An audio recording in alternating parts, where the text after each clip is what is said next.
मैं हूं स्वाति रायना और आप सभी का स्वागत है जी बिजनेस की इस खास मुहिम कोविड-19 हेल्पलाइन में। इसमें हम आपको हर रोज एक्सपर्ट डॉक्टर्स की जुबानी सुना रहे हैं कि आपको कोविड रिलेटेड कौन सी जानकारी मालूम होनी चाहिए, क्योंकि कोविड में जानकारी ही बचाव है। और इसी कड़ी में आज हम बात करने वाले हैं प्रेग्नेंट वुमेन की, जो महिलाएं एक्सपेक्टिंग है और उनको कैसे अपना ख्याल इस मुश्किल समय में देना है, अपने फिजिकल के साथ अपनी मेंटल स्ट्रेंथ को कैसे बनाए रखना है। इस पर आज हम करेंगे खास चर्चा।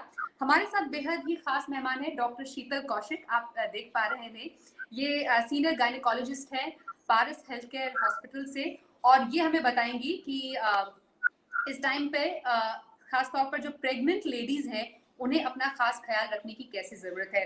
डॉक्टर शीतल, बहुत शुक्रिया आपने समय निकाला जी बिजनेस के लिए। अभी एक्चुअली हम जितने भी वर्गों की बात कर रहे हैं इस पैंडेमिक के टाइम पर, सबसे ज्यादा जो खास ख्याल रखने वाला जो अभी वर्ग है वो है उन महिलाओं का जो कि प्रेग्नेंट हैं, जिनका बेबी होने वाला है। तो अभी क्योंकि आप रोज प्रेग्नेंट लेडीज को अटेंड करती हैं, उनसे बातचीत करती हैं, क्या वो कहती हैं आपको, उनके अंदर की एंशियसनेस क्या क्या है इस वक्त, ये बताइए। पहले तो नमस्कार, और मेरा स्टार्ट नमस्कार से इसलिए है क्योंकि नाउ नो टच टेक्निक। अब नमस्कार करोगे तो स्टार्ट विद, कहते हैं well started early and best started is well begin, well begin is not done, right. तो thank you very much for having me here. और प्रेगनेंसी, बिल्कुल प्रेगनेंसी एक ऐसी चीज है जो कि हर घर में it is a welcoming sign. Pregnancy एक खुशी का मौका होती है सबके लिए, but because of this pandemic, ये जो वायरल इन्फेक्शन है, कोविड इन्फेक्शन है, इसने कहीं ना कहीं हम सबको बहुत ज्यादा डिप्रेस्ड और बहुत ज्यादा एक झंझोड़ के रख दिया है। मेरे पास बहुत सारे प्रेग्नेंट पेशेंट्स आते हैं। कुछ patients I have seen almost 20% patients I have operated, I have seen, I have delivered them, जो कि कोविड फ्रैंकली और सिवियरिटी में आते हैं। तो कोविड के टाइम पे कुछ बेसिक चीजें जो प्रेगनेंसी में ध्यान रखने वाली है, वो चीजें होती है जैसे हम सबको ही पता है। जो प्रेग्नेंट पेशेंट, आपको याद है स्वाति जी, पुराने जमाने में कहते थे कि जब पैर भारी हो जाए, बहुत पुराने जमाने की बात कर रही हूँ, this is I think 18th और 19th सेंचुरी, तो कहते थे जब पैर भारी हो जाए तो औरतों को बाहर नहीं निकलना चाहिए, उनपे कोई किसी की छाया पड़ जाती है, और बहुत ज्यादा गैदरिंग से अवॉइड करो क्योंकि उनको नजर लग जाती है। Now the concept of that thing was, viral infection तब भी था, पर वो एक तरीका था ले लैंग्वेज में बताने का। Because of this infection, viral infection जो है, प्रेगनेंसी में एक इम्यूनो कॉम्प्रोमाइज स्टेट होती है। इम्यूनो कॉम्प्रोमाइज मतलब प्रेग्नेंट फीमेल्स का जो इम्यून सिस्टम होता है वो बहुत ज्यादा एक्टिव नहीं होता है। It is slightly compromise as compare to normal patients, as compare to normal people. तो जब भी आपकी इम्यूनिटी लो होगी, आपको पता है ये वायरल इन्फेक्शन बहुत जल्दी से आपको इफेक्ट करेंगे। तो her pregnancy, because of pregnancy जो इम्यूनो कॉम्प्रोमाइज स्टेट है, उसकी वजह से प्रेग्नेंट फीमेल्स को इस तरह के इन्फेक्शन होने के चांस बहुत बढ़ जाते हैं। तो इसीलिए फर्स्ट थिंग व्हाट उन्होंने करना है, सोशल गैदरिंग अवॉइड करनी है। बहुत ज्यादा गैदरिंग में जाना नहीं है, बी कन्फाइंड एट होम, घर पे रहने की कोशिश करना है। दूसरी बात ये है जो हम कहते हैं मास्क लगा के रखो। अब वो गांधी जी के कहते हैं 3 बंदर, बुरा ना देखो बुरा ना बोलो, तो हमको ये वाला मास्क, वो वाला बंदर बनना ही पड़ेगा थोड़ी देर के लिए। ऑप्शन इससे ये रहेगा कि when you wear a mask, क्योंकि ये कोविड के जो वायरस है, इसकी एंट्री सिर्फ नेसोफैरिंजियल रूट से ही है, जिससे सबको ही पता है। तो नेसोफैरिंजियल रूट, अगर आप मास्क पहन के रखो, किसी के साथ बात करते वक्त, भले ही घर की कोई भी मेंबर हो, अगर आप बात करते वक्त एक मास्क पहन के रखो और रेगुलर हाथ सैनिटाइज करो, तो ये कोविड इन्फेक्शन प्रेगनेंसी में होने के चांस काफी कम हो जाते हैं। एंड ऑब्वियसली बात बताइए, आपने मास्क की इम्पोर्टेंस बताई है। अभी एक नए, क्योंकि रोज नई नई स्टडीज कोविड को जोड़ते हुए आती है, सरकार ने अब हेल्थ मिनिस्ट्री बोल रही है कि आप घर में भी मास्क पहन के बैठिए। तो आप जो प्रेग्नेंट वुमेन है उनको क्या ये कहेंगी कि अगर उनके घर में कोई बाहर निकलता हो या किसी काइंड ऑफ किसी तरीके का कोई एक्सपोजर है, तो उन्हें घर में भी मास्क पहन के बैठना चाहिए? बिल्कुल बैठना चाहिए, मास्क पहन के, पतला सा मास्क जरूर पहन के बैठे, और इनफैक्ट एक सैनिटाइजेशन की बोतल उनके पास ही होनी चाहिए। और जब भी वो बात कर रहे हो, घर वालों से भी बात करो, तो थोड़ा सा एक डिस्टेंस मेंटेन करके बात करें। बिकॉज ऑफ प्रेगनेंसी हमको इसलिए ध्यान रखना है क्योंकि प्रेगनेंसी में prevention, in fact not only in pregnancy, अभी के इरा में प्रेगनेंसी में prevention is better than cure बोलते हैं। तो ये प्रिवेंटिव टेक्निक से ये सारे, if you wear a mask, घर वाले लोग अगर वो घर पे ही है, अगर वो कहीं बाहर नहीं जा रहे हैं, then there is no need of mask. पर अगर वो घर के लोग are getting expose to work, वो लोग एक्सपोज हो रहे हैं, तो ऑब्वियसली ये पूरा infection they carrying out in the house. तो उनको मास्क पहनना बहुत जरूरी है जो प्रेग्नेंट पेशेंट्स है, और घर पे पहनो तो it will be very doubly secure. तो mask is one of the criteria, ठीक है। और जैसे भी जो लेडीज हैं, क्योंकि हमें मालूम है कि एक रेगुलर चेकअप के लिए लेडीज को जाना पड़ता है, वो अवॉइड तो कर नहीं सकते हैं, स्कैन्स हैं या उनके कुछ वैक्सीनेशंस होते हैं थ्रू आउट उनके प्रेगनेंसी के टाइम फ्रेम में। अब उनके लिए उन्हें क्लिनिक भी जाना है या जो भी जिन हॉस्पिटल में उनके डॉक्टर बैठते हैं, उस टाइम पर किन बातों का ख्याल रखना होता है, क्योंकि अभी सबको चार दीवारी के अंदर बैठना है, और खासतौर पर सबसे ज्यादा प्रोन जो प्रेग्नेंट लेडीज हैं, उनके मन में एंग्शियसनेस रहती होगी, अब बाहर जाना है डॉक्टर के पास, तो अपने आप को बचा के कैसे रखें। तो कैसे अपने आप को क्लिनिक में या हॉस्पिटल जाना है, तो किन बातों का ख्याल रखना चाहिए एक प्रेग्नेंट लेडी को? ये जो स्टैंडर्ड टेक्निक्स है, जो कि गवर्नमेंट अप्रूव टेक्निक्स है, ये सारे स्टैंडर्ड टेक्निक्स सबको मेंटेन करने हैं। जब भी आप हॉस्पिटल में आ रहे हो, make sure that you are covered, you are completely covered, mask with hair cap, eyes पे वो गॉगल्स होगा, वो जो गॉगल्स हुए, और something any of the specs जो कि कोविड के वायरसेस डायरेक्टली स्ट्रेन अंदर नहीं जाए, इससे प्रोटेक्ट करने के लिए। सेकेंडली, एक सैनिटाइजेशन की बॉटल वो हमेशा अपने साथ लाए जब भी आते हैं। और वैसे भी हॉस्पिटल्स अभी ओवर क्राउडेड नहीं है, जो ऑब्स्टेटिक पार्ट है that is not over. Covid वाले डेफिनेटली जो हॉस्पिटल्स है they are crowded, but because of this pandemic अभी हॉस्पिटल के पेशेंट, रूटीन पेशेंट्स वो काफी कम हो गए हैं, तो क्राउडेड एरिया में वो आ ही नहीं रहे हैं। So they have to take all the precautions, जो हम कहते हैं सेफ डिस्टेंस मेंटेन करके रखो, लॉन्ग आवर्स ऑफ वेटिंग हो रहा है तो make sure your mask is on. आप 15-20 मिनट्स में you can just sanitize your hands regularly, sanitize hands भी, और मास्क होता है उसको भी थोड़ा सा सैनिटाइजर लगा दो तो कोई दिक्कत नहीं होगी, ये है। और गेट समथिंग, विटामिन सी का रोल बहुत अच्छा है, विटामिन सी है, जिंक, ये दो चीजें हैं जो सेल मेम्ब्रेन, जो कोविड वायरस होता है वो हमारे सेल मेम्ब्रेन में एंटर करते हैं। सो ये विटामिन सी और जिंक जो है, they make the cell membrane stronger. तो ये वायरस का अटैक जो होता है, it gets minimized. So they can just drink some vitamin C का ड्रिंक अलोंग विद देम, थोड़ा सा वेट करना पड़े तो can have all this things, ये सारी चीजें करें। और एक बात मैं आपको बताना चाहूंगी कि pregnancy is a hyper probable state. Pregnancy में ये होता है कि ब्लड बहुत थिक होने के चांसेस वैसे ही बढ़ जाते हैं नॉर्मल प्रेगनेंसी। और अभी जो कोविड वायरस है, because of this COVID infection, वैसे भी ब्लड थिकन हो रहा है। बहुत सारे जो प्रॉब्लम्स आ रहे हैं, it is because the blood gets thicker. आपने सुना होगा रूटीन इन्वेस्टिगेशन, डी डाइमर हम कहते हैं जिसको, डी डाइमर रेज हो रहा है।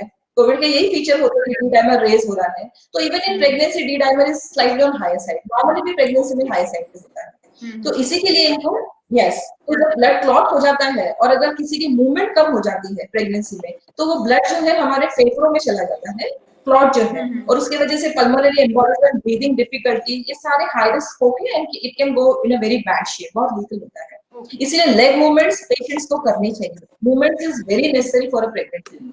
इनफैक्ट आपने ये बहुत इंपॉर्टेंट बात छेड़ी डॉक्टर, एक मूवमेंट की बात है। अब जैसे जो वर्किंग लेडीज भी है जो प्रेग्नेंट है, आई एम श्योर अभी वो बाहर नहीं निकल रही होंगी, वर्क फ्रॉम होम है, या फिर जो हाउस वाइफ्स हैं जो प्रेग्नेंट है वो घर पे होंगी। एक रहता था कि पार्क में टहल लिए, थोड़ा सा एक्सरसाइज कर ली, जो भी अपने हिसाब से कर सकते हैं। घर में रह के कैसे मूवमेंट की जा सकती है अपने एक छोटे से कन्फाइंड स्पेस में भी? एक तो फिजिकल एस्पेक्ट हो गया, ये तो मैं आपसे समझूंगी ही। मेंटल एस्पेक्ट जो होता है अपने आप को फिट रखने का, फिजिकली और मेंटली जो रूटीन है एक प्रेग्नेंट लेडी का ऑन अ डेली बेसिस, चाहे वो किसी भी अपने फेज ऑफ प्रेगनेंसी में ही क्यों ना हो, वो कैसा रहना चाहिए आजकल के टाइम में? मेरी प्रायोरिटी मेंटल हेल्थ पे ज्यादा होती है compare to physical health, because ये एक चीज है जो इंसान को बहुत ज्यादा परफेक्ट रखती है। If you are mentally stable, your physical health definitely becomes very well. तो मेंटल हेल्थ के लिए जो अभी का एरा चल रहा है, जो अभी का सिनेरियो है, उसमें डिप्रेशन और जो है एक डर सा, डिप्रेशन सा बहुत कॉमन हो रहा है, स्पेशली इन प्रेगनेंसी। प्रेगनेंसी में वैसे भी साइकोलॉजिकल चेंजेस इतने होते हैं। फीमेल जो है उनको पता है अपनी बॉडी थोड़ी सी शेप आउट ऑफ शेप, आजकल के फीमेल्स वैसे भी they want to be in shape always, and because of pregnancy उनको लगता है कि मेरी बॉडी का शेप खराब हो रहा है, और सारी चीजें होती है। ब्लड प्रेशर थोड़ा सा हायर साइड पे आ रहा है, और थोड़े से शुगर पार्ट रेज हो रहा है, उनका स्वेलिंग हो रही है बॉडी में, ये सारी चीजें एड ऑन होती है। और फिर उसके बाद because of this COVID infection थोड़ा depression part in pregnancy has increased. तो व्हाट आई विल सजेस्ट, जो फीमेल्स है जो वर्क फ्रॉम होम है या घर पे काम करती है, मूवमेंट उनके लिए, घर में जितने भी स्पेस है, बालकनी हो जाए, थोड़ी बहुत स्पेस है, वहां पे जितना मूवमेंट कर सके उनको करना है, कंप्लीट रेस्ट लेना नहीं उनको। सेकेंडली, थोड़े से प्राणायाम, डीप ब्रीदिंग एक्सरसाइजेस, ये एक्सरसाइजेस जो होते हैं this will help your lung inflate बहुत अच्छे से।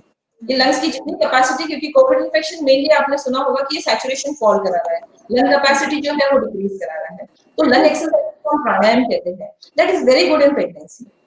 लंग एक्सरसाइज, नेक एक्सरसाइज, और अगर आप मूवमेंट नहीं कर पा रहे हो तो बैठे बैठे आप पैर के मूवमेंट्स कर सकते हैं, right. And one more thing I would like to emphasize कि जो आपको मसाजेस होती है, क्या mainly there are two hearts कहते हैं, जो हमारे काफ के मसल्स होते हैं जिनको हम काफ मसल्स ऑफ कोर्स, तो वो मसल्स को हम पेरिफेरल हार्ट बोलते हैं। वो मसल्स होते हैं जो वेन का ब्लड वापस से पुश करते हैं टुवर्ड्स द हार्ट, राइट। और इनका जब मूवमेंट रहेगा तो ये मसल और एक्टिव होगी और अच्छे से ब्लड को वापस पुश करेंगे। पर अगर इसका मूवमेंट नहीं होगा अगर पैर का, तो ये जो ब्लड है दैट विल गेट क्लॉटेड, वहीं पे वो क्लॉट हो जाएगा हमारे काफ मसल्स में, और it will cause big problem. इसको डीवीटी कहते हैं, डीप वेनस थ्रोम्बोसिस कहते हैं। ये थोड़ी सी सिचुएशन बहुत लिटिल है इन प्रेगनेंसी। तो जितना पैर के मूवमेंट करोगे वो पेरिफेरल हार्ट अच्छे से काम करता रहेगा। तो इसके लिए अगर आप घर बैठे भी you can just move your legs, जैसे घुटने से आपने मोड़ लिया, if this is the knee, आप ऐसे ऐसे मूवमेंट करते रहिए पैर की, और मसाज जो है नीचे से ऊपर की तरफ पुश करना है ब्लड को आपको। It should be from the foot towards the heart, it should not be ऐसे, it should be towards the heart, ताकि blood inverted, yes inverted, absolutely, ताकि वो ब्लड को हेल्प हो वापस हार्ट में जाने के लिए, वो नीचे नहीं जम जाए। So this is very important thing, बहुत लोग नहीं जानते होंगे। वो pregnancy, this is a very good tip, पैर के मूवमेंट्स और to do a inverted massage from lower, मतलब आपके पैर जो पंजे है वहां से पुश करके ब्लड को आपको नी की तरफ पुश करना है। तो क्योंकि ऑलरेडी बहुत सारे आपने बोला कि बॉडी के जो बहुत सारे फंक्शनैलिटीज हैं ऑलरेडी थोड़े एलिवेटेड रहते हैं इस टाइम पर, तो कोई ऐसा सिग्नल, कोई ऐसा साइन जिसको देखकर या समझकर आप बोलेंगे कि हाँ आप डॉक्टर से कम बात जरूर कीजिए या उनके पास जाइए? यस, प्रेगनेंसी में अगर आपको लग रहा है फर्स्ट थिंग कि आपका वेट बहुत अननेसेसरी ग्रो कर रहा है, दिस इज ऑफ कोविड। मैं थोड़े से कुछ फीचर्स ऐसे बताती हूँ विच आर बिकॉज बहुत रेगुलर विजिट नहीं हो पा रहे थे, so they should be vigilant about that. तो पहला तो है, अगर आपका बहुत ज्यादा वेट गेन हो रहा है, लाइक एक महीने में 3-4 किलो वेट गेन हो रहा है, आपकी जो हाथ में रिंग है वो अगर टाइट हो रही है, टाइटनिंग ऑफ फिंगर्स हो रहे हैं, तो ये साइन है कि आपका अंदर ब्लड प्रेशर बढ़ रहा है।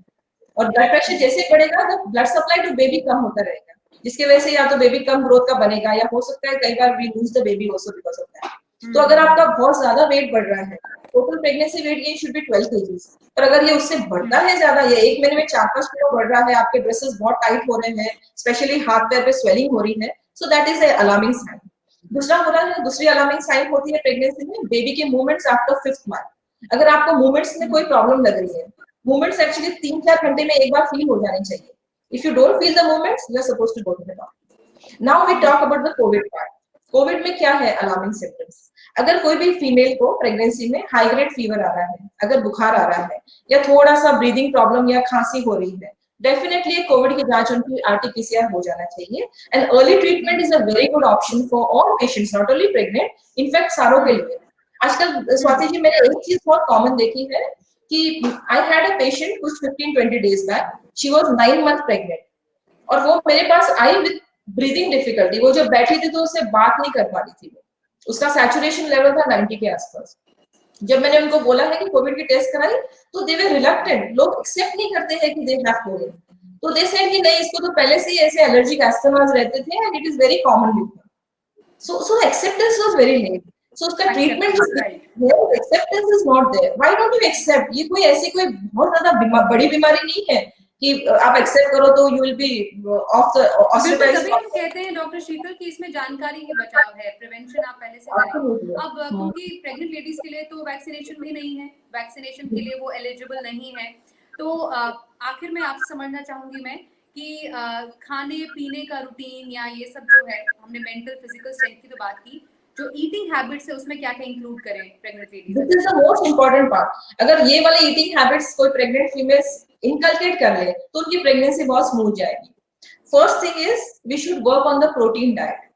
अभी मैंने जैसे फीमेल्स होते हैं, most of the females they don't eat nonveg, ठीक है, वो कहते हैं कि नहीं हम वेजिटेरियन हैं, हम नॉनवेज नहीं खाते हैं, सो दैट प्रोटीन तो उनको मिलता नहीं है। वेजिटेबल, हमारे वेजिटेरियंस के लिए प्रोटीन सोर्सेज है, पनीर है, दाल, छोले, चने, ये सारे पल्सेस है।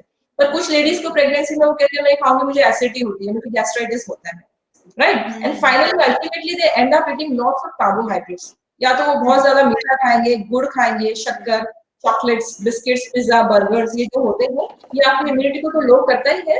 साथ में प्रेगनेंसी में जेस्टेशनल डायबिटीज करके कंडीशन होती है, मतलब this is diabetes in pregnancy, right? और ये कंडीशन उनको हो जाती है। तो high protein diet is the key for good pregnancy. अब प्रोटीन ज्यादा खाइए, with one chapati you go for 3 or 4 bowls of vegetables, right? And if you go for multi-grain chapati, nothing better than that. ये हो गया diet. Secondly vitamin C का बहुत अच्छा role है in all areas. Vitamin see it is a water soluble vitamin, आपको नींबू में मिल जाएगा, आंवले में मिल जाएगा। विटामिन सी के प्रिपरेशंस आते हैं, सप्लीमेंट्स आते हैं, you can just take that. One amla is equal to 4 to 5 नींबू, so you can eat amla and नींबू, राइट? थर्डली जिंक का भी बहुत अच्छा रोल है इन कोविड, तो जिंक की एक टैबलेट आप जरूर ले। You can have fruits like bananas, ठीक है, और जो भी मौसमी फ्रूट्स है आप ले सकते हो। You can take lot of green vegetables. फिर प्रेगनेंसी में अगर आपका हीमोग्लोबिन 10 या 11 के ऊपर रहेगा तो आपकी इम्यूनिटी वैसे भी अच्छी रहेगी, तो मेक श्योर आप बहुत सारी हरी सब्जियां खाएं। Green vegetables is the key for everything, and the most important thing is keep yourself hydrated. आप जितना अच्छे से लिक्विड्स लोगे, butter milk, water, anything not very sweet, ये सब मीठा इसमें डालना ही नहीं है, लेमन जूस, ये सारी चीजें, आप मोर ऑफ लिक्विड्स, जितना आपका हाइड्रेशन अच्छा रहेगा उतना इलेक्ट्रोलाइट इंबैलेंस कम होगा and pregnancy will be very smooth. तो प्रेगनेंसी में कॉन्स्टिपेशन, यूरिन इन्फेक्शन जो कॉमन होता है ये सारा वे आउट हो जाएगा। So last but not the least doctor Sheetal, अपने आप को खुश रखने के लिए, बिकॉज हम जैसे आपसे बात कर रहे हैं, you are also very bright and एकदम आप इंकरेज कर रहे हैं जो अभी महिलाएं हमें देख रही हैं। अपने आप को खुश रखने के लिए क्या मंत्र आप देंगी इस वीडियो के एंड में? Right. मैं तो पर्सनली ये करती हूँ, what I feel is age is just a number, है ना? आप यही समझिए, you just be pally with your children, बच्चों के साथ खूब मस्ती करिए, because this is a time, ऊपर वाले ने भी यही बोला है, you are supposed to enjoy your family. I think it was a indirect way of telling him. हम बहुत ज्यादा सोशल मीडिया में चले गए और न्यूक्लियर फैमिलीज हो गए, तो फैमिली का कनेक्शन कम होगा, तो this is a way of telling कि आप इंटरेक्ट करिए एक दूसरे के साथ, ठीक है? सेकेंडली जो भी हॉबीज है females, just do those hobbies. आपको पता है मैं जब ऑपरेट करती हूँ, कितनी भी डिफिकल्ट सर्जरी हो, मैं I am a very big fan of SD Burman, RD Burman, मैं उनकी म्यूजिक बहुत सुनती हूँ, तो मेरी ओटी में ये म्यूजिक चलता है। और सर्जरी इतने थैंकफुली इतने इजी होते हैं, I don't even get stress for that. So just do whatever you like. अगर आपको म्यूजिक, कौन से गाने से आपको एनकरेजमेंट फील होती है डॉक्टर शीतल, जिससे आप मुझे व्यूअर्स को भी बता पाए कि my favourite one is Kashmir की कली, सारे songs by OP Nayyar. Okay, SD Burman के कितने सॉन्ग्स है, right? RD Burman is ultimate, I would say, है ना? दिस ऑल सॉन्ग्स ये बढ़ते चलते रहते हैं, इशारों इशारों में दिल देने वाले, बताइए हुनर तूने सीखा कहाँ से? Wonderful These are the songs I do actually hear and it's music therapy so आपने यहाँ पर बोली कि music therapy is the biggest even for a therapy labor to keep patient. Yourself काम। बिल्कुल Yes. Doctor Sheetal, Even thank for you a so labor much. patient. आपने okay, thank you so Even much for a doctor labor Sheetal, आपने patient. इतनी आसानी से, बिल्कुल इतनी आसानी से आपने बताया हमारे तमाम महिला व्यूअर्स को कि आप अपने आप को फिजिकल, मेंटली, इमोशनली कैसे रिलैक्स और हैप्पी रख सकते हैं। डिफिकल्ट फेज है, लेकिन डिफिकल्ट फेज को थोड़ा सा संयम के साथ हमें आगे We can come out of it. Absolutely. एक और बात मैं बताऊंगी। One more thing I would like to add Please, about the vaccination. About the vaccination part. अभी एक गुड न्यूज ये है, अभी इंडियन जो हेल्थ अथॉरिटीज है, they have not recommended the vaccine, जो कोवैक्सीन और कोविशील्ड है, but US और UK have started giving vaccines to pregnant females और breastfeeding females. अभी 1 महीने से स्टार्ट किया उन्होंने। हाँ, वहाँ पर एक पहला एंटीबॉडी बेबी भी बॉर्न हुआ है। Yes, absolutely. Oh, that's good. तो ये है कि after this vaccine अभी 1 महीना हो गया है to start with all those things, and the best news and good news is that अभी तक कोई side effect और reactions नहीं हुए हैं. So what I feel, I'm very positive. In couple of days, I think we'll start the vaccination for pregnant and breastfeeding females also. Wonderful news, hopefully vaccination हर किसी के लिए आ जाए, हम सब इस पूरे फेज को पास ऑन करें। और thank you so much doctor Sheetal, बहुत अच्छा लगा आपसे बात करके, बहुत इंकरेजमेंट मिली, बहुत अच्छा लग रहा है, फीलिंग भी अच्छी लग रही है, हमारे तमाम महिला व्यूअर्स भी जो इस वक्त हमें देख पा रही हैं। And thank you so much, आप इस टाइम पर भी तमाम Thank you so much, patients Radhika. को देख Thank you रहे so much. हैं, उनका ख्याल रख रहे हैं। Thank you so much. तो डॉक्टर शीतल से हमने बातचीत की कोविड-19 हेल्पलाइन में और समझा कि प्रेग्नेंट लेडीज अपना ख्याल कैसे रख सकती है। ऐसे ही कुछ और वीडियोस आपके इंफॉर्मेशन के लिए, आपकी जानकारी के लिए कोविड से जुड़े हुए हम लेकर आते रहेंगे जी बिजनेस पर। फिलहाल हमें दीजिए इजाजत, नमस्कार।